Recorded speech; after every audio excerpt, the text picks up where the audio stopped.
இந்த பிராணிகளை வந்து அறுக்குறாங்களா சார்? அந்த பிராணிகளை அறுக்கும்போது இன்றைக்கி பல நாடுகளில் பார்த்தோம் அப்படின்னு சொன்னால் மிஷின் மூலமாக அறுக்குறாங்க. இப்போ ஆடு, கோழி, மாடு, ஒட்டகம் இந்த இதெல்லாம் வந்து மிஷின் மூலமாக அறுக்குறாங்களே.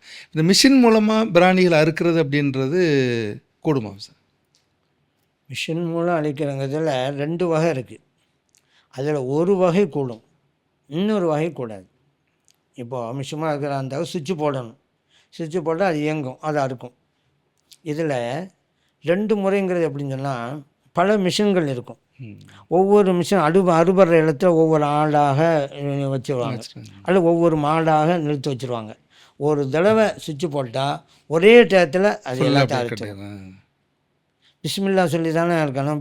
சுவிட்சு போடும்போது பிஸ்மில்லா அப்படின்னு சுவிட்சு போட்டான்னு வைங்க, எல்லாத்தையும் ஒரே டயத்தில் அறுத்தணும். இது கூடும். ஏன்னா ஒரு தடவை பிஸ்மில்லா சொன்னார், சுவிட்சு போட்டால் ஒரே இடத்துல அறுத்துச்சு.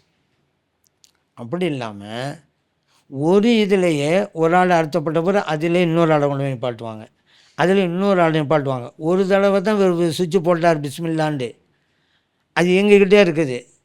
ஆடை கொண்டு போய் வச்சுக்கிட்டே இருக்கிறாங்க, அல்லது கோழியை கொண்டு போய் வச்சுக்கிட்டே இருக்கிறாங்க, அது அறுத்துக்கிட்டே இருக்குது. இது கூடாது. ஏன்னா ஒரு தடவை சொன்னது அந்த ஒரு தடவைக்கு தான்.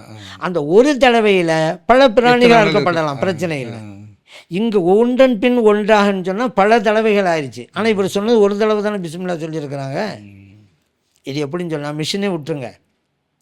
இன்னொரு உதாரணம் சொல்லலாம். அந்த காலத்து அடிப்படையில் ஒரு பெரிய வாள், இப்போ கத்தியில் அடுக்கிறாங்க, ஒரு ஆட்டாக இருக்கிறாங்க, ஒரு பெரிய வாள்னு வச்சுக்கிறோங்க. ஒரு 3 ஆடு கலத்தியாச்சு, பெரிய வாள் 3 ஆட்டுடைய கழுத்திலும் வச்சாச்சு, பெரிய வாழை. பிஸ்மில்லா ரஹ்மான் சொல்லிட்டு ஒரே டயத்தில் அறுத்தாலும் வச்சுக்கிறோங்களேன், 3 ஆடு ஒரே டயத்தில் அறுக்கப்படுது. கூடுமா கூடாதா? கூடும். ஏன் ஒரு டயத்தில் சொல்லி அறுக்கப்பட்டது, அவ்வளோ ஒரே டயத்தில் அறுக்கப்படுது. இதே போல் தான் அந்த மிஷின். ஆனால் ஒரு ஆள் ஒரு கத்தியை வச்சு பிஸ்மில்லான்னு சொன்னால் அறுதான் வச்சுக்கலாம். அதுக்கு பிறகு இந்த நியத்து இல்லாமல் வேறு எதாவது அறுத்தாக்கக்கூடாதுல்ல. ஆனால் அறுக்கும்போது இப்படி இந்த மாதிரி தான் நான் அறுக்க முடியுது. இப்போ 3-4 பிராணிகள் 3-4 இதை வச்சு ஒரே இதில் அறுக்கும்போது கூட நம்ம ஆடு அறுக்கும்போது வந்து ஒரே மாதிரி இப்படி அறுக்கிறது இல்லை சார். அது வந்து ஒரு 4 நரம்பையும் அப்படியே அந்த கவர் பண்ணுற மாதிரி தான் நான் அறுப்பாமா சார்? அப்படி அறுத்தா தான் பேச்சு வரும். அப்புறம் அந்த மாதிரி அறுத்தா தான் ஓகே சார். சட்டத்துக்காக ஒரு தடவை ஒரே தடவையாக செஞ்சால் பிரச்சனை இல்லை.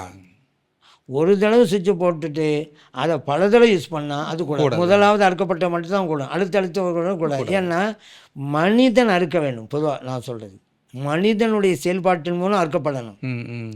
மனிதனே அறுக்கிறது இல்லை, மனிதன் கையில் கத்தி இருக்குது, ஆனால் இவனுடைய செயலின் மூலமாக தான் அறுக்கப்படணும். மிஷினை தானே அறுத்தாக்கா, ஏன்னா பொதுவாக வந்து அறுக்கக்கூடியவர் முஸ்லீமாக இருக்கணும், கரெக்டாக இறை நம்பிக்கையாளராக இருக்கணும், முஸ்லீம். இப்போ இந்த நேரத்தில் மிஷின் நம்ம சுவிட்ச் போட்டுள்ளாச்சு, மிஷின் தான் அறுத்துக்கிட்டே இருக்கும் வைங்க, அந்த மிஷின் இப்போ முஸ்லீமா? அது இறை நம்பிக்கை வச்சுருக்கா? இல்லையே. ஆனால் ஒரு தடவை அவர் யார் சுவிட்சு போட்டாரோ அவர் தான் பார்க்கிறாரு, அவர் தான் இங்கே கத்தியை வச்சாரு, அங்கே சுவிட்சை போடுறாரு, ரெண்டும் ஒன்று தானே.